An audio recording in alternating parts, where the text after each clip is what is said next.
You wouldn't open someone's confidential mail. Confidential. And you wouldn't film someone in the shower. Confidential. But what about the slaughtering processes in an abattoir? Are they confidential? Let's take a look at the ABC and Lenah game meats. In that case, an unknown person or persons unlawfully entered and placed hidden cameras in Lenah Game Meat's abattoir to capture footage depicting their possum slaughter process. The footage was supplied to Animal Liberation Limited, who passed the footage on to the ABC with the intention that they broadcast it. Lenah sought an interlocutory injunction to restrain the ABC from broadcasting the footage on its current affairs program, the 7:30 report.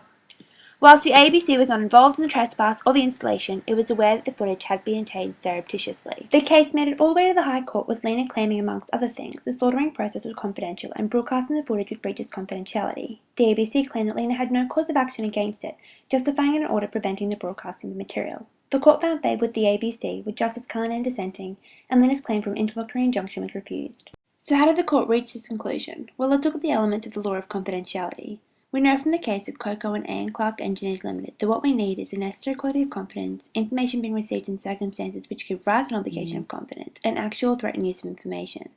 Well, I guess we can tick off element 3. Clearly the ABC was threatening to publish and broadcast the footage without Lenah's consent, which would adversely affect Lenah's business, causing them financial harm. So let's look at element 1, the necessary quality of confidence. From Ansar Rubber Co. Proprietary Limited and Allied Rubber Industries Proprietary Limited, we know to satisfy this element, the information has to be secret, so once it enters the public domain, the quality of confidence is lost. We also know from Douglas and Hello Limited, an English decision, that the information sought to be protected has to be identified with specificity. So what was the information that Lenah was seeking to protect? Chief Justice Gleeson held that it was the slaughtering process adopted by Lenah, specifically the images and sounds recorded on the film, not the film itself, which was merely the means adopted by the trespassers for obtaining, recording, and communicating the necessary information. So did this information have the necessary quality of confidence? Well, Lenah Game Meats conceded that the information about the processing was not confidential, but they argued that the specific images and sounds of the slaughter process caught in the film were normally hidden from public view. Chief Justice Gleeson disagreed and found that in the absence of any measure of protection by Lenah Games to restrict access to the property, the ease with which anyone could enter the property and view the activities therein was no different from any other private or commercial property. Justices Gummow and Hayne also found the process was so well known and orderly conducted within the slaughtering industry that it was in the public domain. Let's look at element 2, which requires that the information be obtained in circumstances giving rise to an obligation of confidence.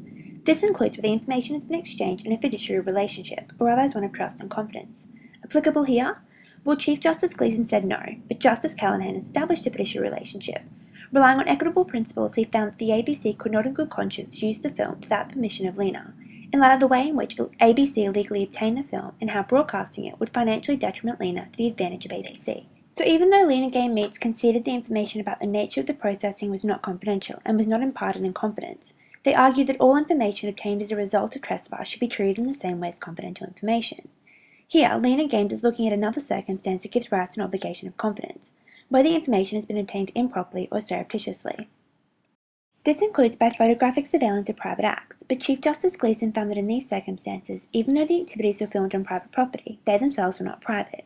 He looked at, amongst other things, that the activities lacked any measure of protection from the public gaze, and how the characteristics of the property were the same as any other manufacturing property, i.e. accessible to the public. No Justice Callanan's dissent to this. Justices Gummow and Hayne, with Justice Gordon agreeing, drew a distinction between the unconscionable conduct of the trespassers and the ABC, and held that the latter could not be enjoined from using information where it was not involved in the illegal or otherwise improper obtaining of it.